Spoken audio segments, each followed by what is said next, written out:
Bueno, lo decían con claridad los trabajadores de los establecimientos comerciales que están ubicados a la vera de la Ruta 8.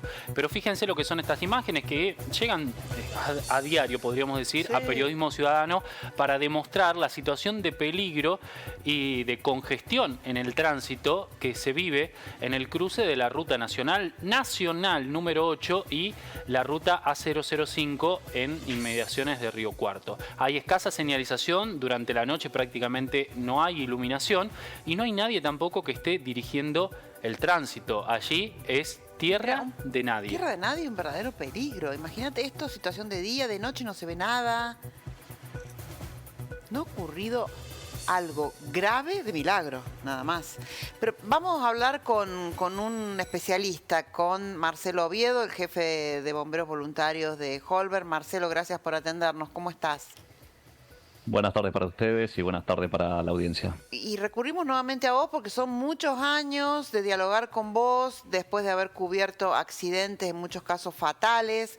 Ahora, otra promesa más, la obra inconclusa, y ahí nos manifestaban los comerciantes los inconvenientes para trabajar ahí, y recién veíamos el verdadero peligro que es en esa zona donde la obra no está finalizada. Es tierra de nadie esto. Tal como lo decías y como decías recién, afortunadamente aún no ha sucedido, y decimos afortunadamente porque está latente, no ha sucedido algo más grave. Porque la verdad es que si bien han disminuido en algún porcentaje los accidentes grandes, por hablar con muchos involucrados o dantescos, como solemos decir, lo cierto es que se han incrementado los accidentes por alcance. Es decir, aquellos que en el embotellamiento que se produce terminan colisionando con daños menores, pero no dejan de ser daños a la propiedad del vecino que le costó llegar a eso, y ralentizando aún más el tránsito. Pero lo cierto, y algo que nos preocupa y mucho, es el hecho de la cantidad de sustancias peligrosas que circulan por esta ruta y que pueden llegar a ocasionar un incidente realmente de extrema gravedad, porque hablamos de que en esta ruta circulan tanto nacionales como internacionales vehículos con cargas potencialmente peligrosas, y hablamos de peligrosas donde los vehículos que circulan con combustibles, nafta, diésel, con 38.000 litros, 35.000 litros, están muy abajo en la lista de los más peligrosos. Es decir, la gente por ahí desconoce la realidad de la increíble cantidad de sustancias peligrosas que circulan, y en ese lugar, en ese embudo que se produce ahí en la intersección de 8 y 5, es donde se potencia de manera significativa el peligro de que algo pueda suceder. Y Marcelo, lamentablemente, sí.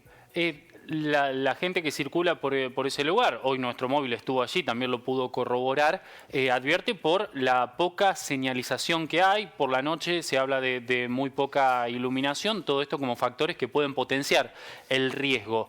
¿Qué evaluación haces vos desde el punto de vista más técnico? ¿La señalización que hay es suficiente? ¿Qué se podría hacer para tratar de dotar de más seguridad ese lugar hasta que la obra avance o pueda estar concluida?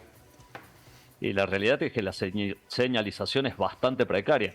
Esto tiene que estar no solo debidamente señalizado en las distancias que corresponden, también empezar desde mucho más atrás del lugar a advertirle por todos los medios visibles a los conductores, pero así también incrementar la iluminación en el sector para que puedan visionar correctamente a lo que están llegando, como así también gestionar de algún modo el cruce para aquellos que tienen que doblar hacia izquierda o derecha, que tienen que maniobrar y tienen que jugar un poco con que el otro le ceda el paso, y a veces por ahí se producen estos contactos. La verdad es que falta mucho en ese sentido de señalización con todas las alternativas posibles, porque la verdad que muchas veces uno se sorprende de cómo los conductores tienen que maniobrar entre ellos para lograr pasar. La verdad que es bastante peligroso. Claro, bastante peligroso, y que no se tome cartas en el asunto.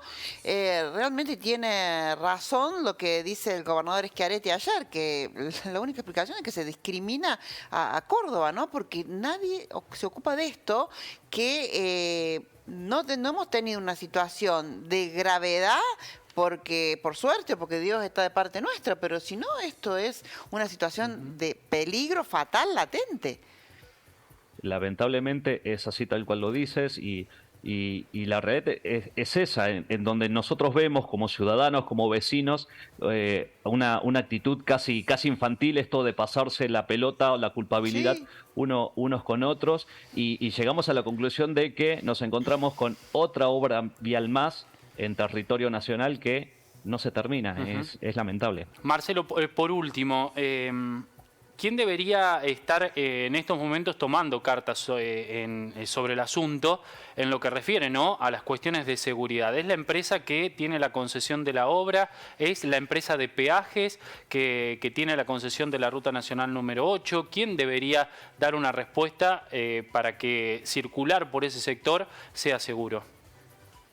Y lo cierto es que es una gestión de los responsables. En primera instancia, quien tiene la responsabilidad de la obra en sí es quien debe de arbitrar todas las medidas de seguridad porque ese tramo sigue en uso, es decir, debe de gestionar la seguridad necesaria para los vehículos que circulan mientras se llevan a cabo o en este caso, mientras están paradas las obras, debe de gestionar la seguridad de quienes transitan en su lugar. Pero también el órgano de control que debe de tomar incumbencia en este tipo de situaciones se tiene que presentar. Es ineludible que si alguien no está cumpliendo lo que tiene que cumplir, quien es órgano de control de esas actividades debe de tomar cartas en el asunto. Claro, y el agravante es que hay una dependencia de Vialidad Nacional que está ubicada ¿a cuánto? A 1 kilómetro del cruce. Tenemos esa dependencia, pero incluso, así como Vialidad Nacional, en estos casos que se ocupa más del mantenimiento y que ese órgano particularmente trabaja en Ruta 35 sobre todo, es también quien contrata. Si nosotros contratamos un servicio, es decir, si nosotros contratamos a una empresa para que realice una obra, si no cumple los términos, se le aplican sanciones. Si no cumple con el estándar de seguridad que corresponde, se le aplican sanciones. Es decir, hay un órgano muy por encima que es quien no está tomando las debidas responsabilidades sobre esta actividad que se está haciendo. Esa es la realidad. Lamentable. Gracias, Marcelo. Por favor, que tengan buena tarde.